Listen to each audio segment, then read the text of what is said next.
For the wheels, let's choose one of these. I'll just choose this wheel final L, and I'll hit the F key to zoom in, and let's tumble around over here. And for this, we need to twirl this down right here and select each of the objects. Now the wheel object here has one of these grayed out materials on it as well. So we need to create a new material for this. So let's go over to the materials into our Oshkosh folder, and let's create a new Unity standard material, and we'll call this Oshkosh wheel. And we also have a tire object here as well. So let's create a new material for that. Material Oshkosh tire. There we go. All right, so if we select the wheel object, let's drag that wheel material onto it. And there it is. And then for the tire, let's drag that Oshkosh tire right onto that. Now we can go grab our textures and drag them in. So let's come down to our textures folder right here. And in our Oshkosh folder, we'll select the wheel object. And here's the wheel textures right here. So let's grab this one, the albedo, the metallic, and the normal. All right, and then let's choose the tire. And right here, we've got the tire albedo, the tire metallic, and the tire normal right here. And click Fix Now. And there we go. Now it's difficult to see how that looks right now in the shadow. So let's work on one over here. We just did the front left. Let's do the front right here.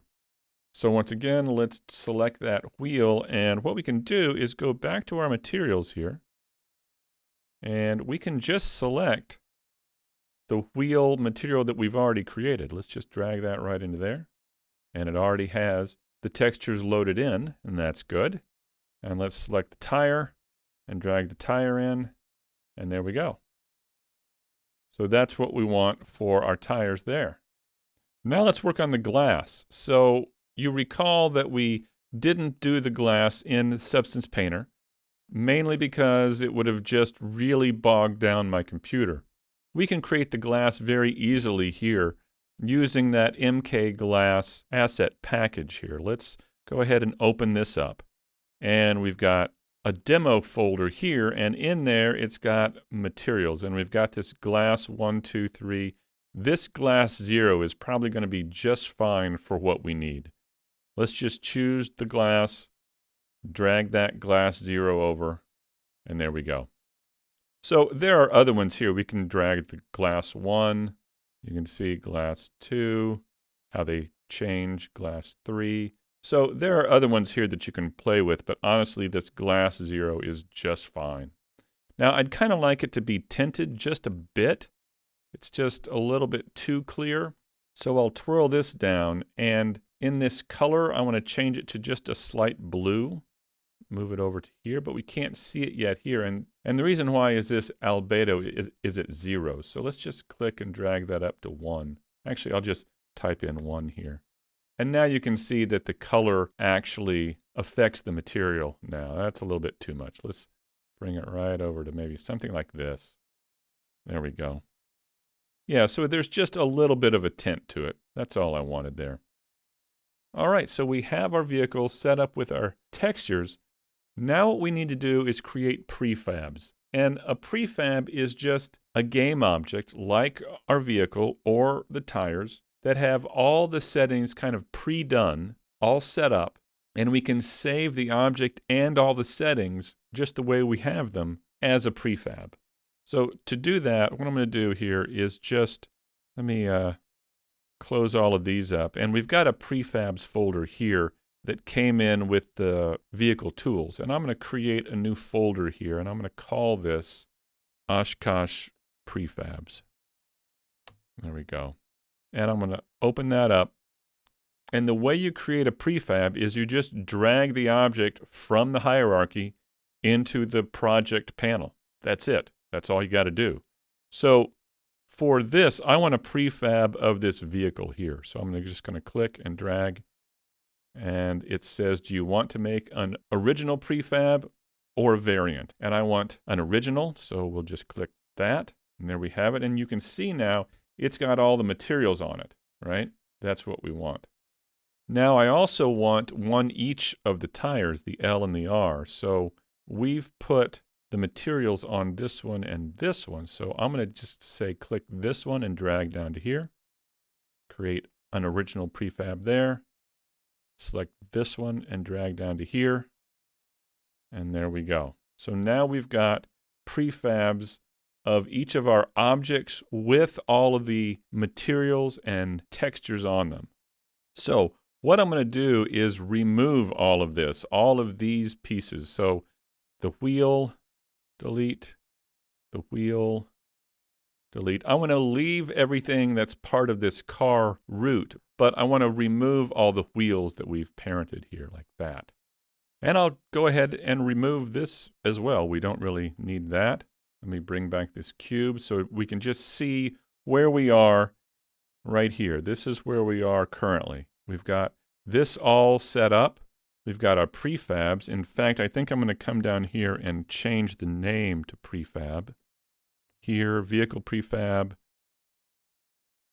wheel prefab underscore L, because I still don't know which one we're going to use here. Here we go. I just want to be able to see that these are prefabs. There we go. Okay, so now let's actually begin to configure the car. What I've done so far is just kind of place the objects and add the materials and textures. Now let's configure the car. So once again, I just want to take this prefab here, the vehicle one, and drag straight up onto the car root. We want to do that. I'll hide that cube again. There we go. Now, if I select the car root, I can see over here it says wheel shape in the inspector, and it says there's no game object here. So what I'm going to do is I'm going to drag the wheel prefab. I'll begin with the left one, and I'll drag it, and I'll drop it right into here. Now, nothing really happened, but now that object is going to be associated with each of these wheel objects. And when we hit the play button, they'll be parented as soon as the game starts. So to be able to see that, we're going to need to move this camera. I'm going to select this camera here. You can also select it over in the hierarchy. And I'm going to click right here and kind of drag it over. And then I'm going to go to the rotate tool and click and drag and rotate this around kind of like this here. So we can kind of see those tires. All right. So now that we have this, let's go ahead and click play and see what happens. I love it. Look at that. So what's our problem here? Let's click play again to turn this off. So what we need to do here is get rid of that cube because it's bringing its own box collider with it. And that's causing some problems, as you can see. So what let's do is delete that cube. With it selected over here in the hierarchy, I'll just right-click and click delete. And now in the vehicle prefab, this vehicle object, we need to add another collider to this. So let's come over here and click on Add Component. And we want to go to Physics.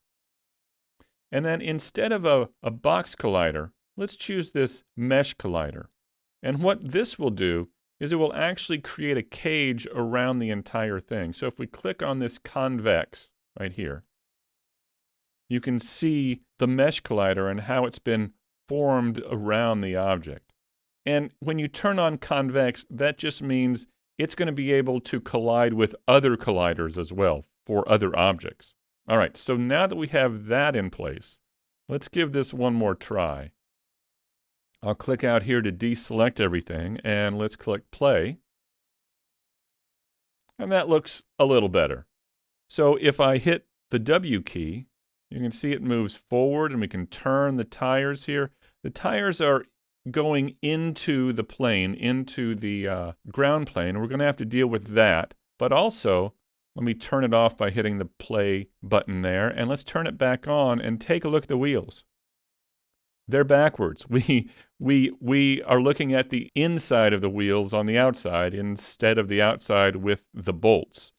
So what that tells me is I've chosen the wrong object. We need to choose the wheel prefab R. So, okay, I'm going to come back up to the car root, and instead of wheel prefab L, I'll grab that wheel prefab R, drag it right into there, and let's hit the play button again.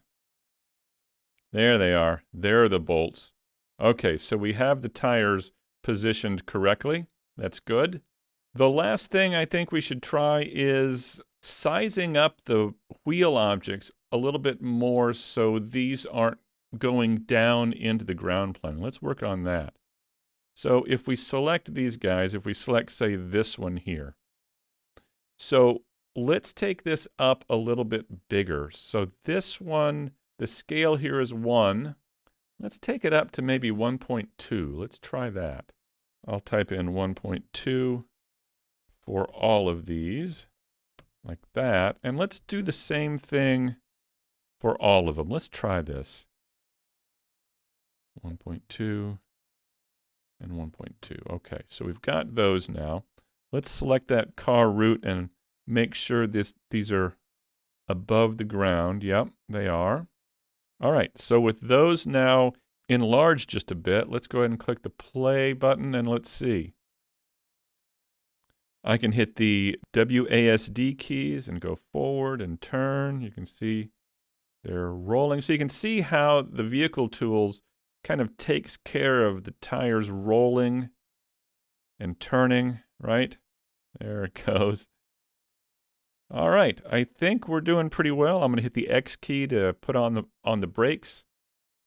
And let's turn the game off. So in the next video, we'll deal with setting up the camera and then maybe taking it into a test environment and playing around.